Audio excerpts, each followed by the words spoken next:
Mes amis, pendant que tous les gros titres sont dominés par Trump, les négociations de paix potentielles en Ukraine, ainsi que les tensions croissantes entre les États-Unis et l'Europe, eh bien, en attendant, les soldats russes affûtent leurs pelles.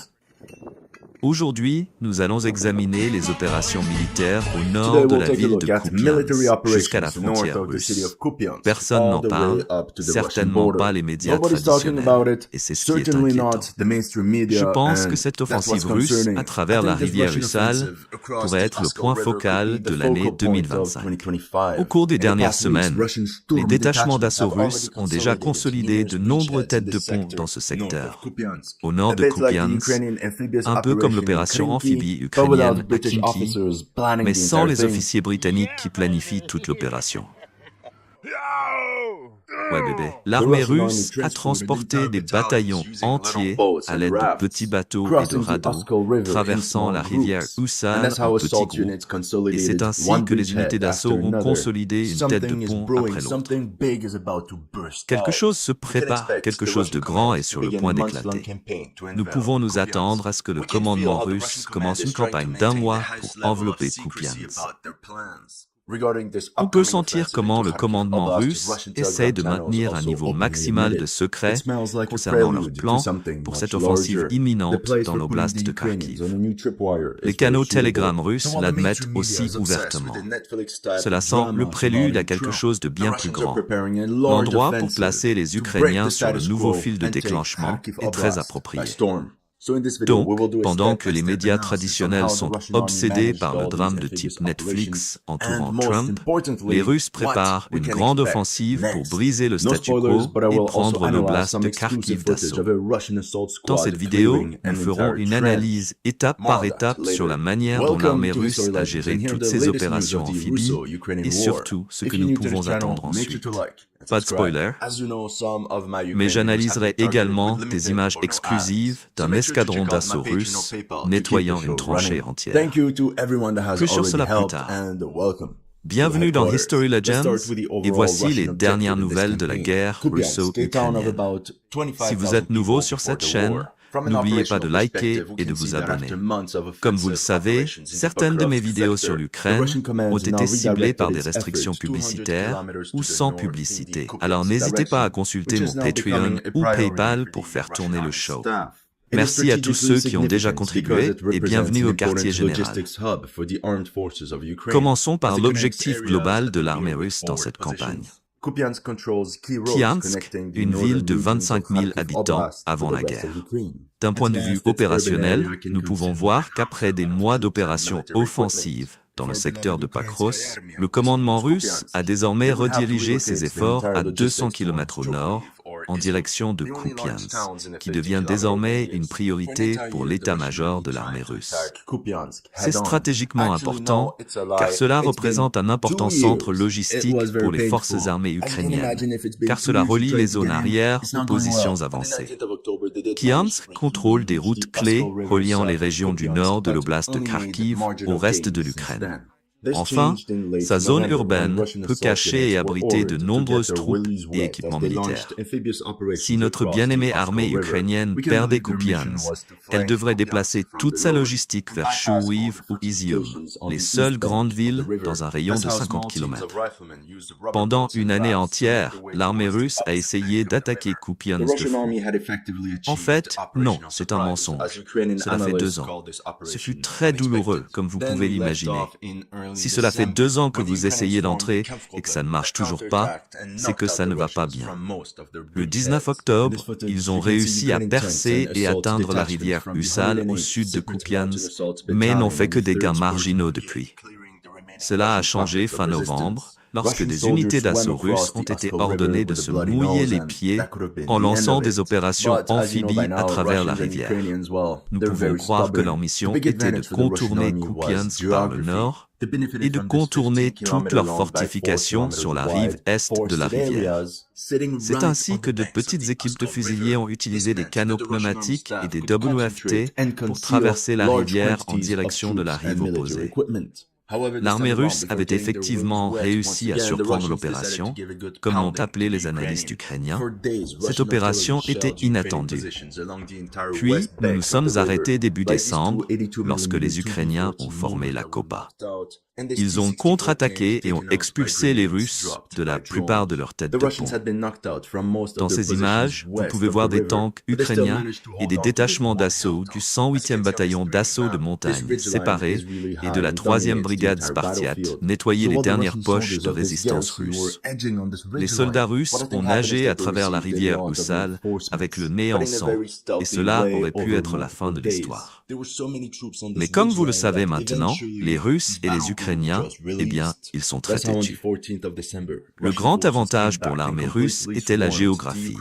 Ils bénéficiaient de ces zones boisées de 15 km de long sur 4 km de large, situées directement sur les rives de la rivière Oussal. Cela signifiait que l'état-major de l'armée russe pouvait concentrer et dissimuler de grandes quantités de troupes et d'équipements militaires. Cependant, cette fois-ci, avant de se mouiller à nouveau les pieds, les Russes ont décidé de donner un bon coup aux Ukrainiens pendant plusieurs jours.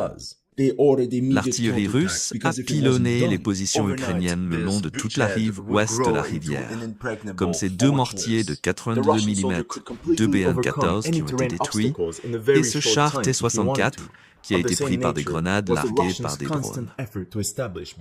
Les Russes avaient été expulsés de la plupart de leurs positions à l'ouest de la rivière, mais ils ont réussi à conserver cette colline. Comme vous pouvez le voir sur cette carte 3D, cette crête est vraiment haute et domine tout le champ de bataille. Ainsi, tandis que les soldats russes de cette garnison se rapprochaient de cette crête, ce que je pense s'est passé, c'est qu'ils ont reçu beaucoup de renforts, mais de manière très discrète sur plusieurs jours. Il y avait tellement de troupes sur cette crête que, finalement, ce groupe de combat a simplement avancé. C'est ainsi que le 14 décembre, les forces russes sont revenues et ont complètement submergé les bastions fortifiés ukrainiens surplombant la rivière. Ce groupe a avancé de 1300 mètres et a même réussi à obtenir une tête de pont à Vorna, où ils ont progressé dans la zone urbaine à 400 mètres au-delà de la rivière.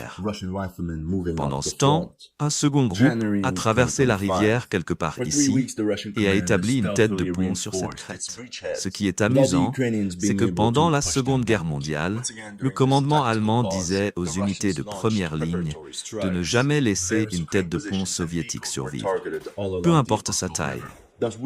Ils ordonnaient des contre-attaques immédiates, car si cela n'était pas fait pendant la nuit, cette tête de pont deviendrait une forteresse imprenable. Le soldat russe pouvait surmonter n'importe quel obstacle géographique en très peu de temps, s'il le voulait. De la même nature était l'effort constant des Russes pour établir des têtes de pont. Les opérations étaient souvent réalisées par infiltration. Reporter leur élimination fut une erreur fatale. Malgré toutes les contre-mesures, le pont continua de se dilater jusqu'à ce qu'il déborde. À la fin de la journée, l'armée russe contrôlait une portion de 5 km de la rivière Oskar.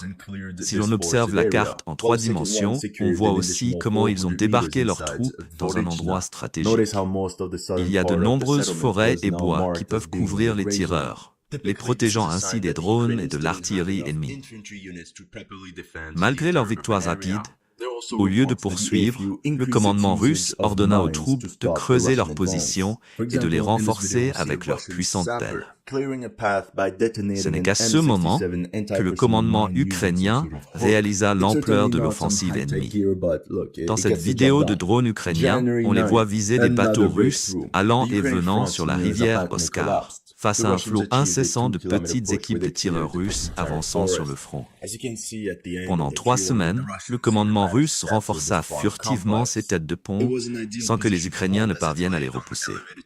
Une fois de plus, durant cette pause tactique, les Russes lancèrent des frappes préparatoires. Plusieurs positions et véhicules ukrainiens furent ciblés tout au long de la rivière Oskar, affaiblissant leur capacité à renforcer les positions de première ligne.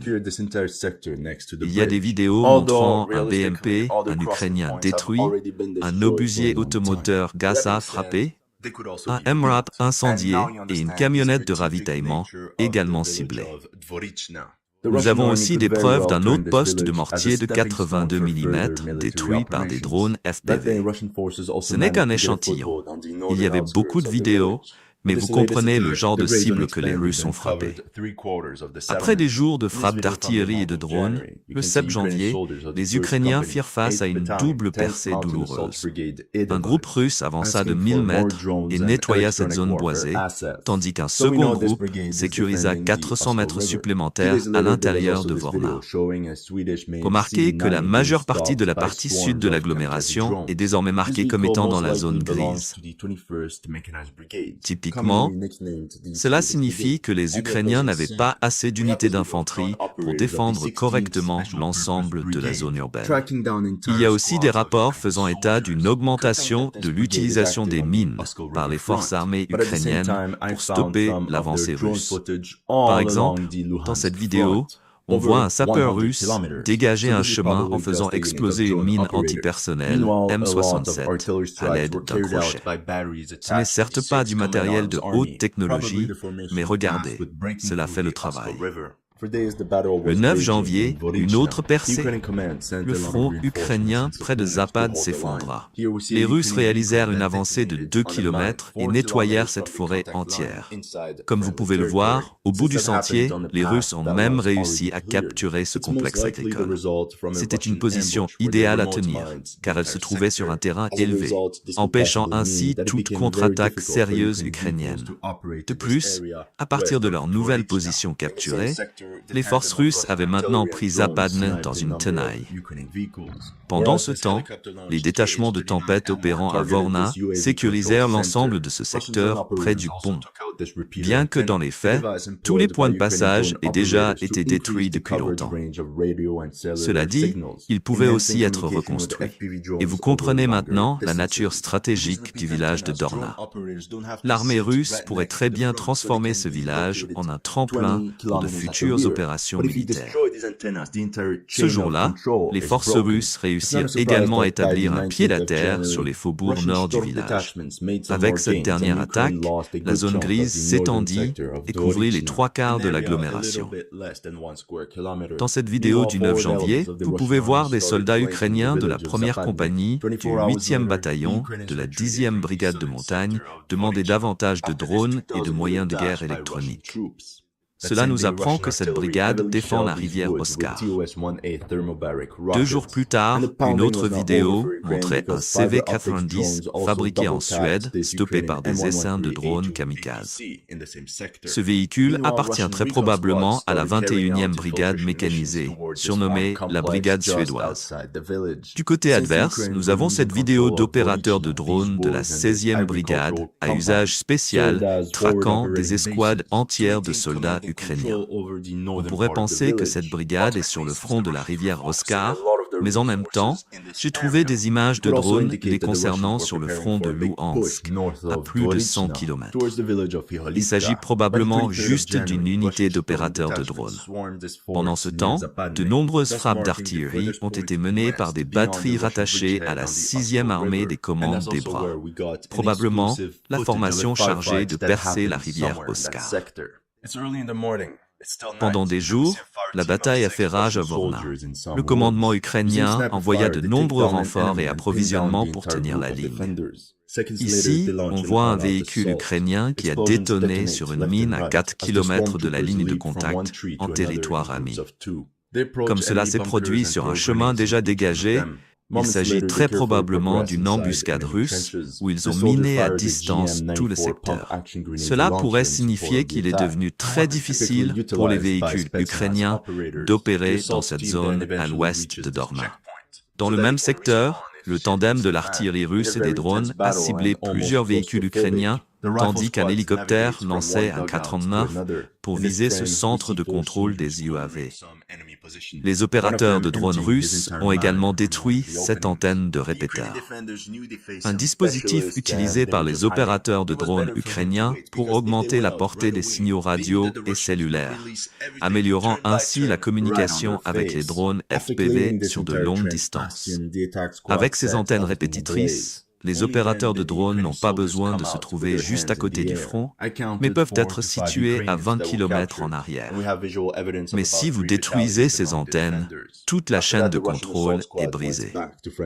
Il n'est donc pas surprenant qu'au 19 janvier, les détachements de tempêtes russes aient fait davantage de progrès et l'Ukraine ait perdu une bonne partie du secteur nord de Dorna, une zone un peu inférieure à 1 km². Pendant ce temps, les éléments avancés de l'armée russe ont commencé à contourner le village de Zabad. 24 heures plus tard, les Ukrainiens se retirèrent du secteur sud de Dorna après cette avancée de 2000 mètres par les troupes russes.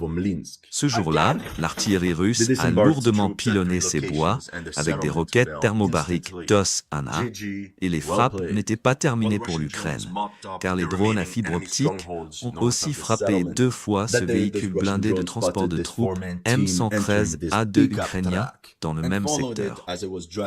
Pendant ce temps, des équipes de reconnaissance russes ont commencé à mener des missions d'infiltration vers ce complexe agricole juste à l'extérieur du village. Puisque les Ukrainiens perdaient le contrôle de Vorna, ces positions et ce complexe agricole servaient de base d'opérations avancées pour maintenir le commandement et le contrôle sur la partie nord du village. En fin de compte, étant donné que les Russes concentraient beaucoup de leurs ressources dans cette zone, cela pourrait aussi indiquer que les Russes se préparaient à une grande poussée au nord de Dorna, vers le village de Fivka. Le 23 janvier, les détachements de tempêtes russes ont envahi cette forêt près de Zapad, marquant ainsi le point le plus à l'ouest au-delà du pont de tête russe sur la rivière Oskar. C'est aussi là que nous avons obtenu des images exclusives d'un échange de tirs ayant eu lieu quelque part dans ce secteur. Il est tôt le matin, encore nuit. Nous voyons une équipe de 6 soldats russes dans les bois utilisant des tirs de sniper. Ils éliminent un ennemi et neutralisent toute l'équipe de défenseurs. Quelques secondes plus tard, ils lancent une attaque totale. Des explosions retentissent de tous côtés, tandis que les soldats d'assaut sautent d'un arbre à l'autre, par groupe de 2. Ils approchent des bunkers ennemis et y jettent des grenades. Quelques instants plus tard, ils progressent prudemment dans les tranchées ennemies. Ce soldat tire avec un lance-grenade à pompe GM-94 pour soutenir l'attaque, une arme typiquement utilisée par les opérateurs Spetsnaz. L'équipe d'assaut atteint alors ce point de contrôle pour pouvoir réapparaître si la situation se dégrade. Dans une bataille intense, presque claustrophobe, l'équipe de fusiliers navigue d'une tranchée à l'autre. Dans ce cadre, on voit 4 soldats encerclant une position ennemie, l'un d'eux vidant son chargeur entier sur une des ouvertures. Les défenseurs ukrainiens savaient qu'ils faisaient face à des spécialistes. Alors, ils se cachaient. Il valait mieux attendre, car s'ils sortaient immédiatement, ils savaient que les Russes déchaîneraient tout sur eux, tout partout, juste sous leurs yeux. Après avoir nettoyé toute la bastion tranchée, l'équipe d'assaut met tout le feu. Ce n'est qu'alors que les soldats ukrainiens sont sortis, les mains en l'air. J'ai compté de 4 à 5 Ukrainiens capturés et nous avons des preuves visuelles d'environ 3 morts parmi les défenseurs. Ensuite, l'équipe d'assaut est retournée à ses lignes avec tout le butin et les PWS. Comme vous pouvez le voir, l'attaquant ne perd pas nécessairement 3 fois plus d'hommes que le défenseur. Dans ce cas, je pense que c'est principalement dû à l'effet de surprise. Les attaquants n'ont perdu aucun homme, tandis qu'ils infligeaient 8 victimes aux défenseurs. Bref, c'était à peu près tout pour le mois de janvier. Non, c'est un mensonge, car le 31 janvier, les Russes ont voulu terminer le mois en beauté. Ils ont lancé une nouvelle opération amphibie contre Novominsk. Les troupes débarquées ont atterri à 3 endroits et la localité est tombée instantanément. GG, bien joué. Tandis que les drones russes nettoyaient les derniers bastions ennemis au nord de la localité ce jour-là, un drone russe repère une équipe de 4 hommes montant dans un pick-up et la suit alors qu'il s'éloigne de Dorna. Tout à coup, le véhicule explose, causant un mort et 3 blessés. Une fois de plus, étant à des kilomètres derrière les lignes ennemies, cela a probablement été causé par les Russes ayant miné à distance ce secteur entier. Cela a a aussi confirmé l'augmentation de l'activité des drones russes au nord de Dorna. Février 2025. En résumé, entre décembre et janvier, la 6e armée commandée par les Russes a réussi à sécuriser 3 têtes de pont au-dessus du fleuve Askal, sans qu'aucune contre-attaque majeure ukrainienne ne soit signalée. Le commandement russe avait efficacement frappé l'un des points faibles du front ukrainien. Il est également important de comprendre que ces gains ont été rendus possibles uniquement grâce à l'utilisation d'unités d'infanterie légère. Je n'ai vu aucun véhicule blindé russe utilisé dans cette offensive à travers le fleuve Uzal. Tout a été réalisé juste avec de l'infanterie, soutenu par des drones et de l'artillerie, et qui sait, peut-être même quelques ânes. Nous entamons le mois de février avec une impressionnante prouesse russe.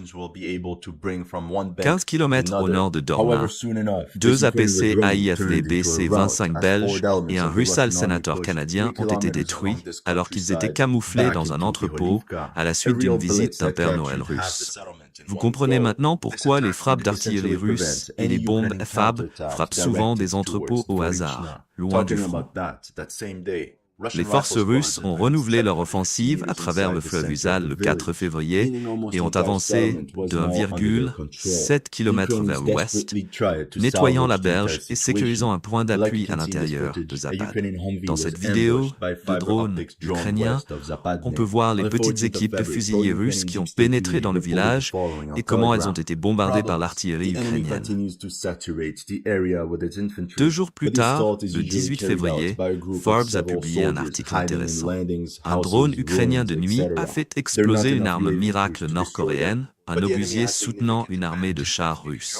Nous ne savons pas exactement où cela s'est passé, car aucune géolocalisation n'a été fournie, mais nous pouvons confirmer qu'un obusier autopropulsé nord-coréen, Kaksan 170 mm, a été détruit près de Kopansk. L'article indique ensuite qu'il soutenait la première armée de chars des gardes, qui se battait pour établir un point d'appui de l'autre côté de la rivière Oskal. Non, comme nous l'avons vu, c'est la 6e armée combinée qui avait pour mission de traverser la rivière Oskal, tandis que la première armée de chars était chargée de resserrer le siège autour de Kopansk depuis 1 an et demi. Je veux dire, c'est la disposition des forces la plus logique. Vous prioriseriez un terrain ouvert et plat pour déployer vos colonnes blindées, pas les envoyer de l'autre côté pour franchir des rivières et des marécages. Cela n'a aucun sens. Tout cela pour dire que les soldats nord-coréens ne sont pas seulement utilisés par le commandement russe en KSK, mais ils opèrent désormais aussi en Ukraine. D'ailleurs, je prépare une vidéo entière sur les troupes nord-coréennes participant à la guerre en Ukraine. Alors restez à l'écoute. Aucun changement territorial n'a été rapporté sur le front de la rivière Oskal pendant environ 10 jours, lorsque, le 25 février, les forces russes ont pris d'assaut Toit. Certaines sources ont affirmé que la localité avait été capturée lors d'une opération amphibie, d'autres disent que les troupes russes ont traversé la frontière et ont attaqué par terre. Je pense qu'aucune de ces 2 options n'est correcte, car ces chaînes Telegram n'ont clairement pas regardé la carte. Si nous analysons le territoire contrôlé par les Russes, surprise, ils ont attaqué le long de cette ligne d'arbres, comme je vous l'avais dit plus tôt, et c'est bien plus logique. Ils ont envahi tout le village.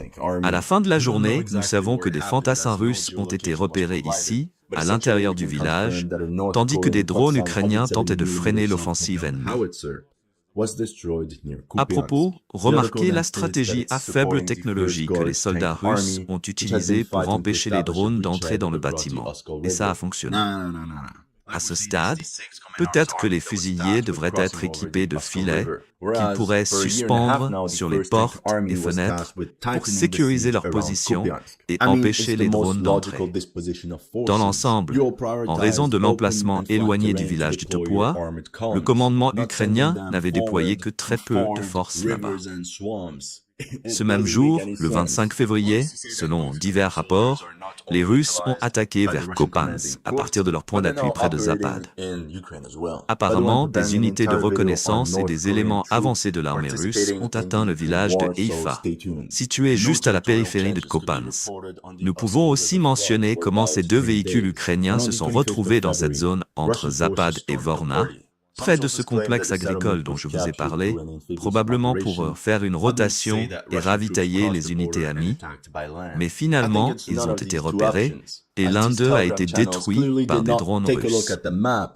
Comme je vous l'ai dit dans l'introduction, je suis convaincu que cette opération à travers la rivière Oskal jouera un rôle majeur dans la stratégie militaire russe pour 2025. Alors analysons comment les choses pourraient se dérouler. Puisque ce sont les Russes qui sont à l'offensive et qui ont l'initiative, nous allons prendre la perspective du commandement russe. Option 1. À partir de leur position autour de Zapad et à la périphérie d'Eifa, la manœuvre la plus logique serait de pousser vers le sud, le long de la rivière Oskal, et de capturer cet ensemble de villages.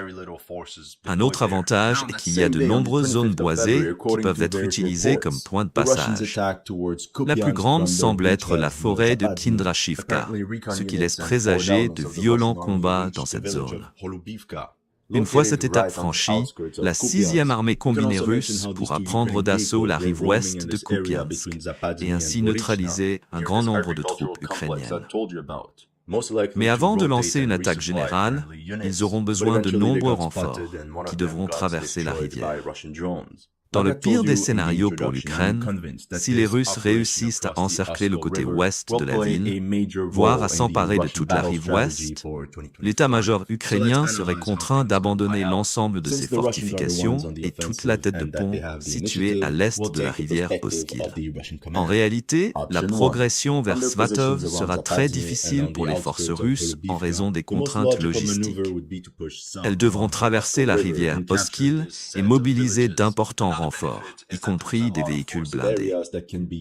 De plus, étant donné l'importance stratégique de Kupiansk, il est certain que l'Ukraine enverra aussi de nombreux renforts dans cette zone.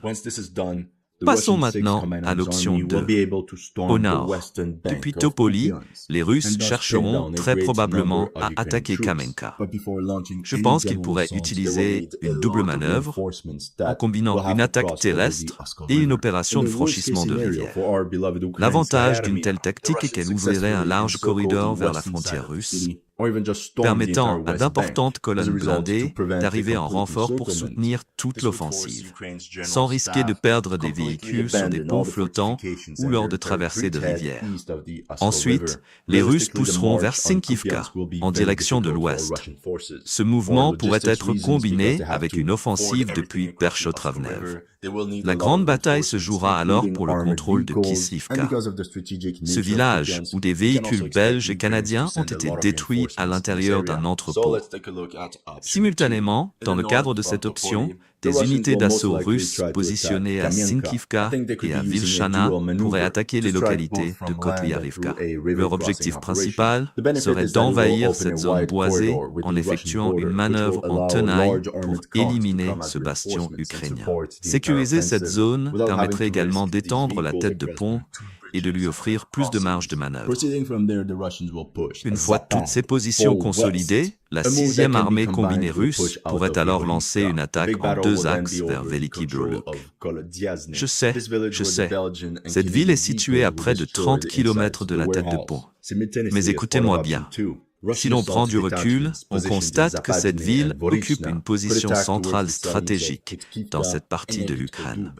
Bien sûr, il est facile de tracer des flèches sur une carte, mais en réalité, une telle offensive prendrait du temps, plusieurs mois au minimum.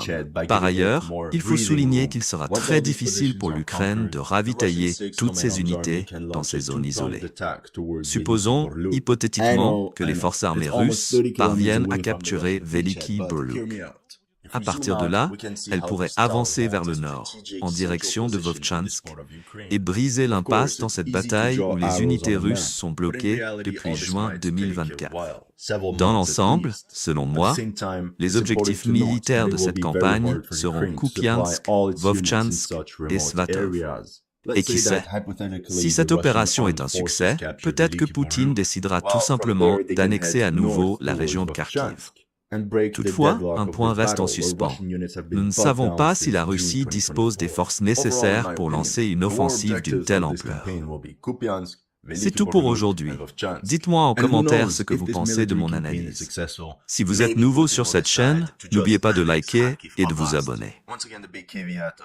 This conclusion is that we don't know if the Russians have enough forces available to even launch such a major operation. That's all I have for you today. Let me know in the comment section what you thought of my analysis. If you're new to this channel, make sure to like and subscribe. And if you want to support my work, make sure to check out my Patreon or PayPal. The links are in the description below.